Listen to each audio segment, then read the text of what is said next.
시청자 여러분 안녕하십니까? 3월 9일 뉴스 플러스 시작합니다.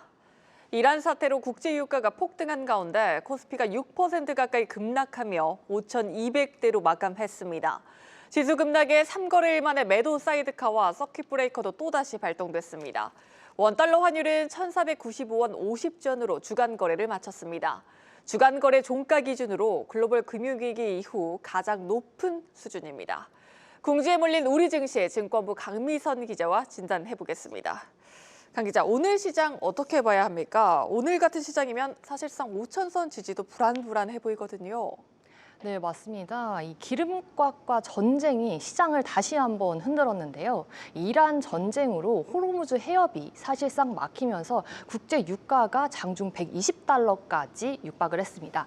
그 충격이 그대로 시장에 반영된 모습인데요. 코스피는 오늘 5,100선까지 내려앉았지만 이 장 후반 소폭 반등에 이 전거래일 대비 5.96% 하락한 5,251.87로 마감을 했습니다. 오늘 장 출발 기관과 외국인의 이 폭풍 매도세에 코스피와 코스닥에서 모두 매도 사이드카가 발동이 됐는데요. 코스피 매수와 매도 사이드카 발동은 올해 들어 7번째, 코스닥은 2번째입니다. 특히 코스피는 이후에도 장중 8% 넘게 밀리면서 20분간 거래가 정지되는 이 서킷 브레이커까지 3거래일 만에 또 발동이 됐습니다. 코스피는 3월 들어 다음을 예측할 수 없을 정도로 이 급등락을 보여주고 있는데요. 현재는 이 5천선 지지 여부를 확인하는 구간이라는 게 이 시장의 분석입니다. 네, 오늘 시장을 이렇게 흔든 건 외국인과 기관이었습니다. 특히 유가증권 시장에서만 3조 원 넘게 팔아치운 외국인. 어떤 종목들을 집중적으로 팔았나 보니까 삼성전자와 SK하이닉스였습니다. 특히나 이 종목들에는 개인들의 신용이 많이 몰려있다 보니까 걱정이 더 클 수밖에 없거든요. 네, 맞습니다. 이 차익 실현에 나서는 이 외국인의 매도세가 수급의 핵심인데요. 말씀하신 것처럼 이 외국인이 삼성전자와 SK하이닉스 등 이 시가총액 상위 종목에 집중이 되면서 지수 하락 압력이 커졌습니다. 외국인은 오늘 꾸준히 매도세를 키우다가 최종적으로는 이 3조 2천억 원 순매도를 했습니다. 기관도 만만치 않게 팔아 1조 5,300억 원 순매도를 했는데요. 반면 개인이 4조 6천억 원대까지 순매수를 하면서 낙폭 방어에 나섰지만 역부족이었습니다. 시장에서는 이 기름값 급등에 달러가까지 동시에 뛰면서 외국인의 수급이 더욱 민감하게 반응했다는 분석이 나옵니다. 네, 그래도 3월 첫 거래일 폭락대와는 조금 다른 흐름도 보여줬다고요? 네, 맞습니다. 3월 첫 거래일 한번 보시면요. 지난 4일이죠. 비슷하면서도 차이가 좀 있는데요.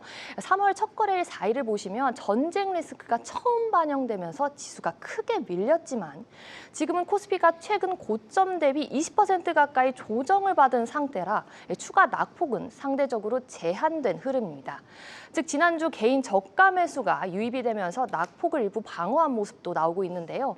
삼성전자와 SK하이닉스 등 반도체 대형주들이 7% 안팎으로 떨어졌고 이 코스닥 시총상위 종목들 가운데서는 이 로봇주인 레인보우 로보틱스를 빼시면 2차 전지와 바이오 등 주요 종목들의 낙폭은 상대적으로 제한적이었습니다. 반면 에너지와 원자재 관련 종목들은 강세를 굉장히 많이 보였는데요. 이미 지난주 선반영된 이 방산주 대신 원유 가격 상승에 직접 베팅하는 이 원유 선물 ETF와 ETN 상품들의 급등세가 나타났습니다. 원유 선물 ETF는 30% 가까이, 레버리지 원유 선물 ETN은요 60% 가까이 급등을 했습니다. 이들 상품은 유가가 오를수록 수익이 커지는 구조인데요. 시장에서는 이 투자자들이 에너지 가격 상승에 직접 베팅하는 이제 움직임으로 해석을 하고 있습니다. 네, 향후 시장 상황 지금으로서 누구도 장담할 수 없긴 하겠지만 전문가들의 시장 전망 듣고 싶고요. 또 우리가 대비해야 할 이번 주 시장을 흔들 변수들 어떤 것들이 있는지도 짚어주시죠. 네, 증권가에서는 당분간은 이 변동성이 계속 일어날 수 있을 것이라는 무게에 힘을 싣고 있는데요. 이번 주 시장을 흔들 변수로는 이 중동 전쟁과 이 국제유가 흐름, 또 미국 소비자 물가 지수와 오라클과 어도비 등 이 AI 관련 기업 실적 발표가 꼽힙니다. 여기에 이른바 네마녀의 날이죠. 이 주가지수 개별 주식의 선물 옵션 만기가 동시에 겹치는 날이 이번 주 목요일인 12일인데요. 수급 변동성이 커질 가능성도 제기가 됩니다. 또 내일 코스닥 액티브 ETF가 상장에 나섭니다. 정책 모멘텀 기대와 함께 코스닥 시장이 그동안 상대적으로 이 코스피에 비해 변동성이 낮았던 만큼 이들을 통한 수급 측면의 기대감도 일고 있습니다. 네, 여기까지 듣겠습니다. 증권부 강미선 기자였습니다.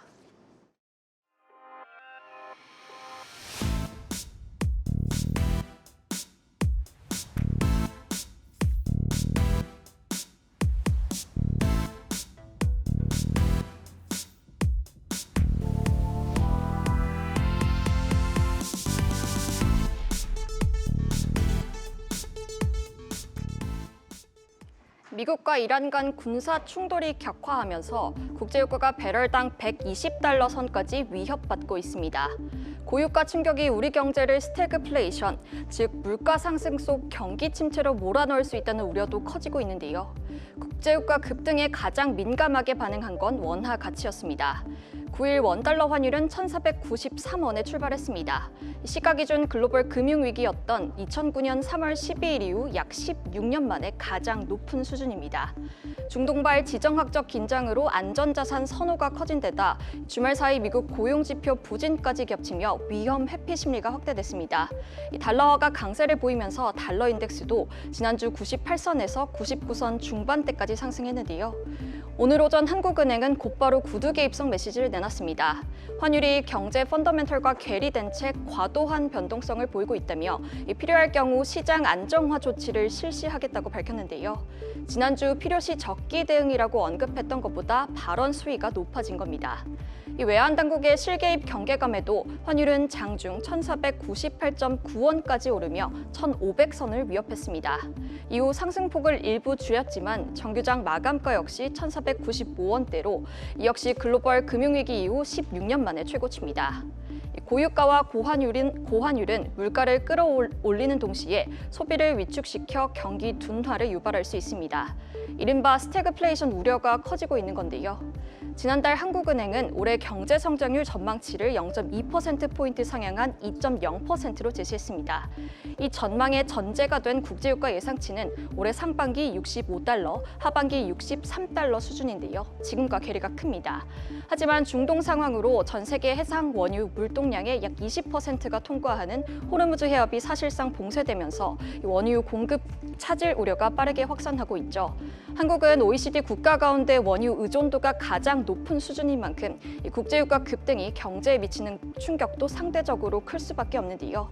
중동 상황이 장기화될 경우 정부가 제시한 올해 경제 성장률 2% 달성이 불투명하다는 관측이 나옵니다.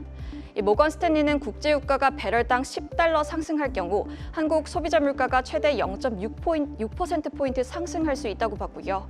현대경제연구원은 유가가 배럴당 150달러에 이를 경우 이 물가 상승률은 최대 2.9%포인트 높아지고 경제 성장률은 최소 0.8%포인트 하락할 것으로 내다봤습니다. 호르무즈 해협 봉쇄 장기화로 5일 쇼크 수준까지 이어질 경우 우리 경제 성장률이 다시 1% 초반대까지 하락할 수 있다고 본 겁니다. 지금까지 뉴스 브리핑이었습니다.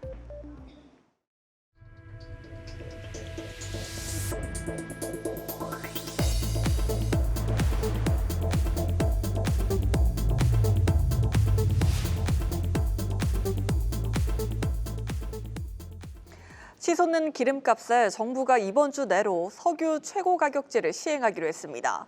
국회에서는 대미투자특별법이 여야 합의로 국회 특위를 통과하면서 미국 관세 인상이라는 경제 변수 하나는 해소가 될 전망입니다. 정부 여당은 비상경제 상황 대응을 위해 환율 안정법 처리에도 속도를 내기로 했습니다. 국회 취재기자 연결합니다. 정재훈 기자, 먼저 조금 전 김용범 청와대 정책실장의 브리핑이 있었습니다. 석유 판매가의 상한선을 정하는 석유 최고 가격제를 이번 주 내로 시행하겠다고요? 네, 국회입니다. 김용범 청와대 정책실장이 이번 주 내로 석유 최고 가격제 시행될 수 있도록 고시 제정 등 관련 절차를 진행하겠다고 밝혔습니다. 산업부에서 석유사업법에 근거하여 이번 주 내로 최고 가격제가 시행될 수 있도록 고시 제정 등 관련 절차를 신속히 진행할 예정이며 최고 가격제 세부 내용은 산업부에서 별도로 발표할 예정입니다.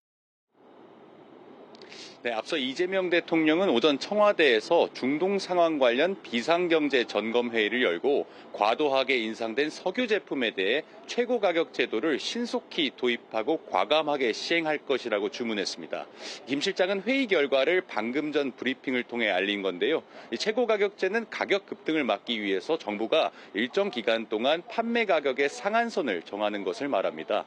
더불어 김 실장은 이 대통령이 유류세 인하폭 확대와 유류 소비자 직접 지원 조치 검토 등을 지시했다면서 정부는 최악의 상황을 포함해 다양한 시나리오별 석유, 가스 대책을 점검했다고 밝혔습니다.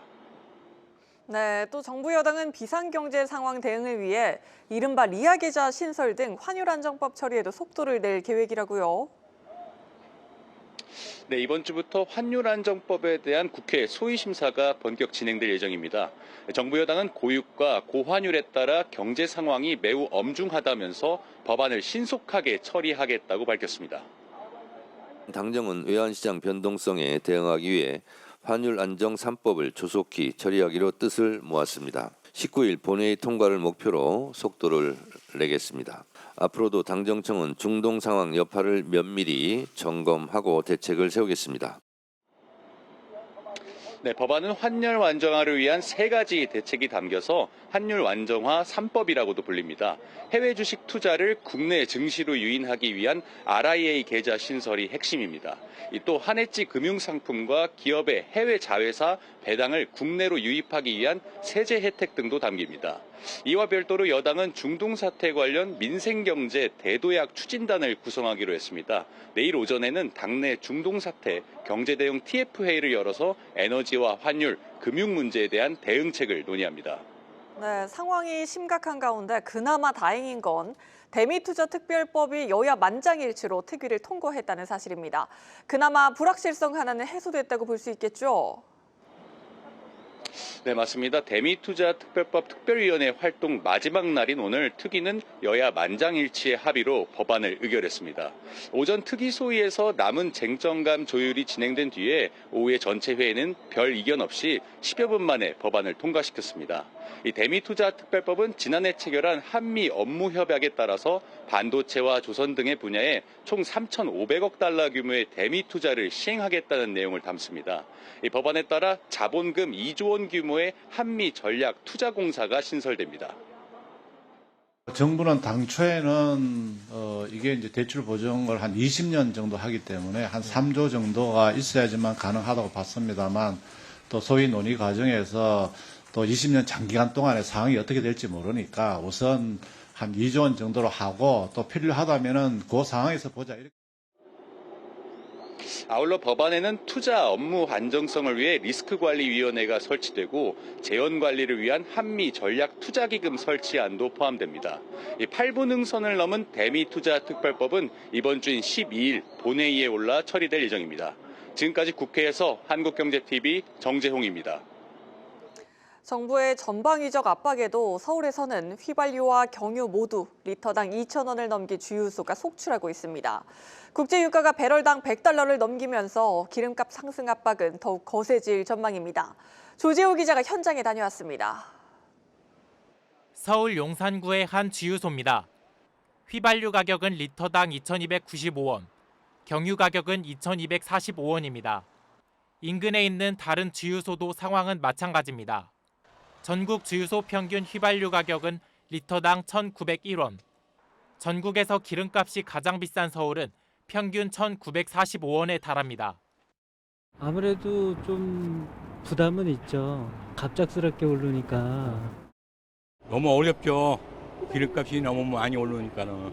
이거는 하이브리드가 있어 기름을 덜 먹으니까 좀, 근데 휘발유만 쓰는 사람들은 굉장히 고통스럽겠죠.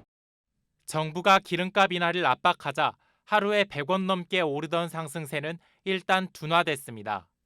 다만 중동 사태가 장기화할 조짐에 밤사이 국제유가는 배럴당 100달러 넘게 치솟았습니다. 국내 기름값도 다시 상승폭을 키울 수밖에 없다는 관측입니다. 실제 현직 운영하는 입장에서는 가격 반영을 갖다가 하기도 쉽지도 않고 세금도 많이 나오고 현실적으로 주유소를 운영할 수 있는 상태가 아니다. 고공행진하는 유가가 국내 물가 전반을 끌어올릴 수 있다는 우려도 제기됩니다. 고물가로 인해서 한국은행의 기준금리 인하가 지연되거나 심지어 인상까지 하게 되면 내수 역시 침체되기 때문에 정부는 석유 제품에 상한선을 두고 가격을 통제하는 최고가격제를 이번 주 안에 시행할 방침입니다. 한국경제TV 조재호입니다. 국제유가가 100달러를 넘어서면서 우리 산업 전반에 비상이 걸렸습니다. 당장 항공과 물류업은 직격탄을 맞게 되고 장기적으로는 자동차와 반도체 등 주력 산업으로까지 여파가 확산되며 산업계가 마비될 것이란 전망까지 나오고 있습니다. 산업부 장슬기 기자와 자세한 이야기 나눠보도록 하겠습니다. 장 기자, 유가가 거의 전업권에 영향을 주긴 하지만 그중 가장 민감한 곳 중 하나가 항공업이죠. 항공업계 상황 현재 어떻습니까?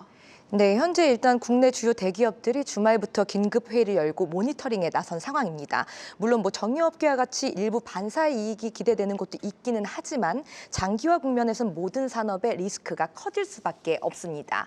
특히 항공사는 전체 운영비 가운데 연료비 비중이 약 30에서 40% 수준이기 때문에 유가에 가장 민감합니다. 항공사의 경우 유가가 10달러 오를 때마다 연간 수천억 원의 비용이 추가되는 구조인데요. 실제 이 대한항공 사례를 좀 보면요. 연간 약 3천만 배럴 이상의 항공유를 대한항공이 사용하는데 유가가 배럴당 10달러만 올라도 연간 연료비 부담이 4천억 원 이상 늘어나는 겁니다. 이 항공사들은 보통 항공유 가격을 일정 부분 선물 계약으로 미리 방어를 하는데 최근처럼 급격한 상승 국면에서는 방어 효과가 제한적입니다.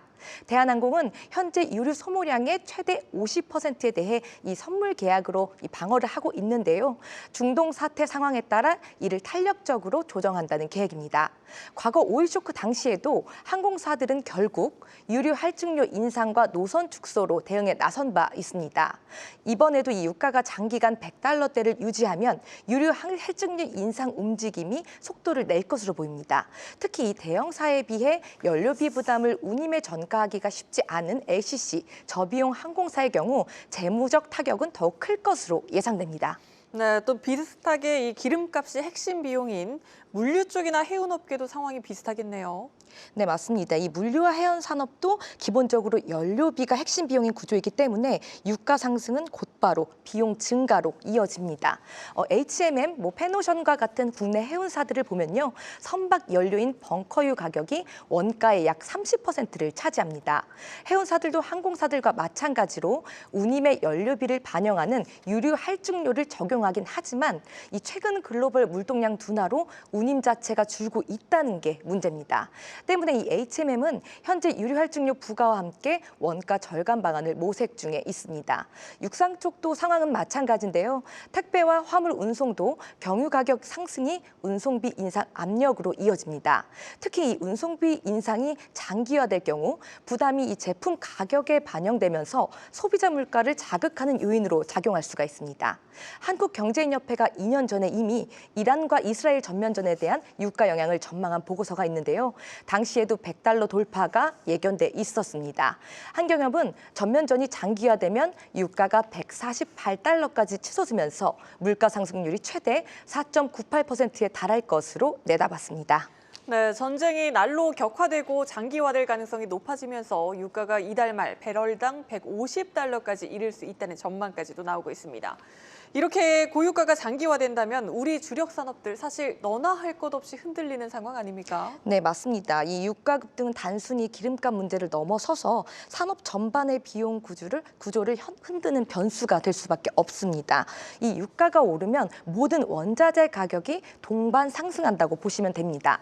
특히 현대차와 기아 등이 생산 과정에서 사용하는 자동차 부품 가운데 석유화학 기반 소재 비중이 상당하기 때문에 원가 상승이 불가피합니다. 또 유가가 장기간 높게 이어지면 자동차 수요 자체가 위축된다는 점도 부담입니다. 여기에 완성차나 반도체와 같은 수출품을 해외로 보내는 운송 비용도 함께 늘어날 수밖에 당연히 없겠죠. 이 유가 상승은 LNG나 전력 가격 상승으로도 이어질 수 있는데요. 막대한 전력과 산업용 가스가 사용되는 삼성전자와 SK하이닉스와 같은 반도체 기업들도 제조 공정 비용 부담이 커질 수밖에 없습니다. 결국 우리 산업 전반 전반으로 이 연쇄 타격이 예상되는 만큼 업계는 다양한 시나리오를 두고 대응 방안 검토에 나선다는 계획입니다. 네, 여기까지 듣겠습니다. 산업부 장슬기 기자였습니다.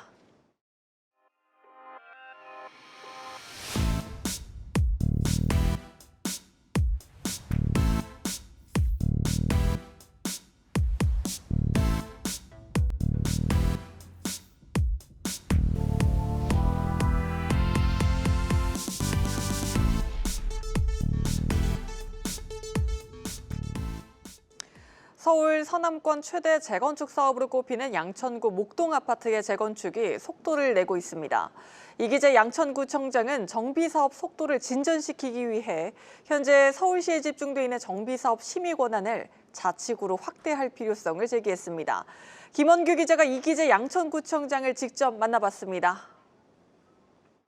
1단지에서 14단지까지 모두 정비구역 지정이 완료된 양천구 목동 신시가지 아파트. 이로써 약 5만 가구 규모 주택 공급의 토대가 마련됐습니다. 현재 일부 단지는 조합 설립 단계에 들어갔고 사업 시행 인가 등 다음 절차를 앞두고 있습니다. 특히 안전진단 기준 소급 적용해 사업 기간을 단축하고 목동 1단지에서 3단지의 종상향 문제도 해결했습니다. 재건축 재개발의 시기가 늦어지면 비용 부담이 증가되는 문제가 생깁니다. 그래서 발빠른 행정으로 속도감 있게 행정적 처리를 뒷받침할 계획이고요. 하지만 정비사업 속도를 늦추는 구조적인 문제를 이 구청장은 지적합니다. 서울 전역에서 재건축이 동시에 진행되다 보니 행정 처리 속도가 늦어지기 때문입니다. 정비사업과 관련해서 거의 90% 이상이 서울시의 심의와 승인 과정들을 거쳐야 합니다. 권한을 각 구에 좀 이양을 해주십사. 서울시에서 단축하는 기간보다도 한 2, 3년은 더 추가로 단축시킬 수 있다. 재건축 이후 늘어날 인구에 대비해 교통 인프라 구축 시점도 앞당겨야 한다고 강조합니다. 일반적으로 사업 시행 인가 이후 교통 수요 분석이 진행된다는 이유에서입니다. 실제 입주 시점과 교통망 구축 사이에 약 10년의 시간차가 발생할 수 있다는 설명입니다. 주거가 먼저 들어가고 교통망이 뒤따라가면서 도시 철도뿐만 아니라 도로라든가 각종 이런 어떤 교통망이 수요 반영이 정비사업 계획 수립 단계로 좀 당겨져야 된다. 행정 권한 분산과 교통 인프라 구축 시점이 목동 정비 사업의 또 다른 과제로 떠오르고 있습니다. 한국경제TV 김원규입니다.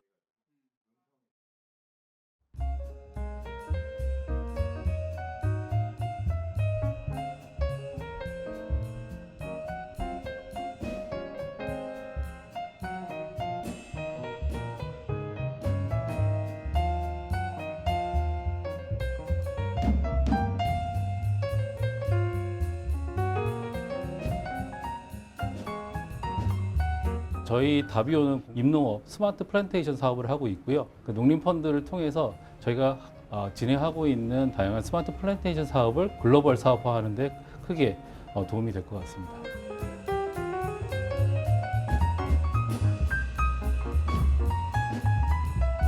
우리 농협은행이 가지고 있는 정체성 중 하나가 농업을 기반으로 하고 있기 때문에 K푸드를 통한 생산적 금융 부분에 좀 더 힘을 쏟을 계획입니다.